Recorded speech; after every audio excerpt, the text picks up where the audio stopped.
दोस्तों नमस्कार, मैं Ramesh rising Bharat news network में आपका स्वागत करता हूं। दोस्तों, आंध्र प्रदेश के विजयनगरम के एक सांसद हैं, टीडीपी के सांसद हैं अप्पाला नायडू कल्लिसेट्टी। उनकी एक इनोवेशन की प्रधानमंत्री नरेंद्र मोदी ने जम के तारीफ़ की है। अब इनोवेशन क्या है? इनोवेशन है कि उन्होंने अपने यहाँ जनसंख्या बढ़ाने को लेके, यानी तीसरा बच्चा होगा तो उस पर एक इनाम राशि घोषित की है, या तो एक गाय देंगे या 50,000 रुपये माता के नाम से एफडी करेंगे, और वो भी अपनी वेतन में से। अब बताइए इसमें इनोवेशन कैसा है कि जनसंख्या बढ़ाने को लेके। दोस्तों, जिस तरह से पूरे वर्ल्ड वाइड जनसंख्या वृद्धि को लेकर जो चिंता हो रही है, और ख़ास तौर से हम भारत में बात करते हैं कि जनसंख्या बढ़ रही है, तो उसके कई नुकसान हैं। लेकिन दक्षिण भारत के राज्यों में जनसंख्या बढ़ने से के लिए प्रेरित किया जा रहा है, बल्कि पॉपुलेशन इंसेंटिव वहाँ की सरकारों ने घोषित किया है। चाहे आंध्र प्रदेश हो, चाहे तमिलनाडु हो, चाहे तेलंगाना हो, चाहे कर्नाटक हो या केरल हो, इन पांचों स्टेट में की स्थिति यह है कि यहाँ उत्तर भारत के बनिस्पत जनसंख्या का जो औसत है, वृद्धि का औसत है, वह काफ़ी कम है। राष्ट्रीय औसत जो है 2.3 है, और यहाँ इन स्टेट के कई जिलों में तो 2.1 और या 1.6 और 1.5 पर भी है। मुख्यमंत्री चंद्रबाबू नायडू ने भी इनकी तारीफ की है, इन सांसद महोदय की, कल्लिसेट्टी की, और उन्होंने अपने स्टेट में जनसंख्या बढ़ाने को लेके योजना भी शुरू की है। अब सवाल ये है कि दक्षिण भारत के जो राज्य हैं वह जनसंख्या बढ़ाने के पक्ष में क्यों हैं, क्यों पॉपुलेशन इंसेंटिव दे रहे हैं। दरअसल परस्पर विरोधी तस्वीरें हैं जनसंख्या को लेके।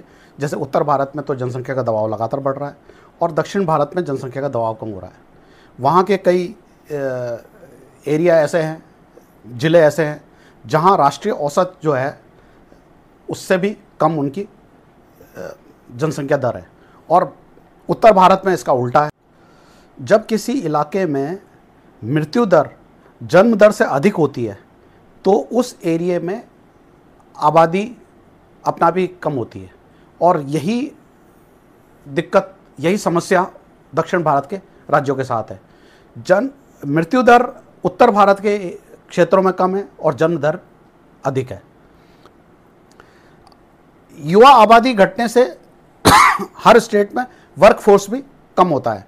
वर्कफोर्स कम होने से चाहे उद्योग हो, चाहे कृषि हो, या सर्विस सेक्टर है, जैसे आईटी सेक्टर भी पूरा सर्विस सेक्टर में आता है, तो इन सेक्टर में भी उस एरिया के लोगों को रोजगार कम मिलता है। अब चूंकि युवा आबादी कम हो रही है, जन्म दर कम हो रही है, तो युवा आबादी कम हो रही है और वृद्धों की संख्या बढ़ रही है, तो इससे भी उस स्टेट की सरकारों पर एक तरह का सामाजिक सुरक्षा को लेकर एक दबाव बनता है। तो इससे भी दक्षिण भारत के जितने स्टेट हैं वो चिंतित है। इसीलिए उन लोगों ने पॉपुलेशन इंसेंटिव स्कीमें शुरू कर दी है, चाहे वह कर्नाटक है, चाहे वह आंध्र प्रदेश है, चाहे तेलंगाना है, या तमिलनाडु है, या केरल है। सभी स्टेटों में पॉपुलेशन इंसेंटिव किसी न किसी रूप में लागू किया हुआ है, ताकि वहाँ की जनसंख्या उसी अनुपात में बढ़ सके। इसी जनसंख्या असंतुलन से देश में जो सोशियो इकोनॉमिक समस्याएं पैदा होती है, आर्थिक सामाजिक असंतुलन पैदा होता है। और ख़ास बात यह है कि सबसे बड़ा इसका विरोध इसलिए है कि यहाँ राजनीतिक जो प्रतिनिधित्व है दक्षिण भारत का, वो कम हो रहा है। अब जैसे मैं आपको उदाहरण के रूप में बताऊं कि बिहार और उत्तर प्रदेश, सिर्फ अगर इन दो स्टेट को ही हम देखें तो लोकसभा में इन दोनों स्टेट की 129 सीटें हैं, जबकि हम दक्षिण भारत के सारे पांचों राज्य अगर मिला दें तो भी इनकी कुल लोकसभा में प्रतिनिधित्व 120 सीटों का है। तो ये एक बहुत बड़ा असंतुलन हो गया। अब 2026 में जिस तरह से परिसीमन होना है, और ये परिसीमन भी ये ऐसा माना जा रहा है कि आबादी के हिसाब से क्षेत्र का बंटवारा होगा। अगर इसी तरह से परिसीमन हुआ तो निश्चित ही इसका विरोध होना स्वाभाविक है, और दक्षिण भारत के नेताओं की चिंता ये है कि उन्हें कम सीटें मिलेंगी। अगर कम सीटें मिलेंगी तो यह लोकसभा में उनके क्षेत्र का प्रतिनिधित्व कम करेगा।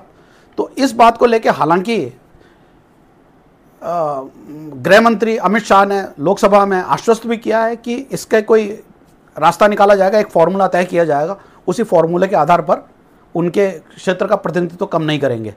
तो मेरे मानना है कि मेरी राय में केवल जनसंख्या ही नहीं बल्कि विकास का प्रदर्शन भी सीटों और संसाधन के आवंटन का आधार बनाया जाना चाहिए।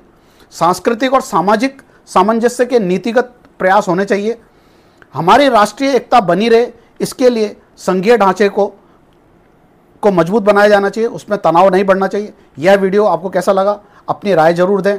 इस वीडियो को लाइक करें, शेयर करें और सब्सक्राइब जरूर करें। धन्यवाद। जय हिंद।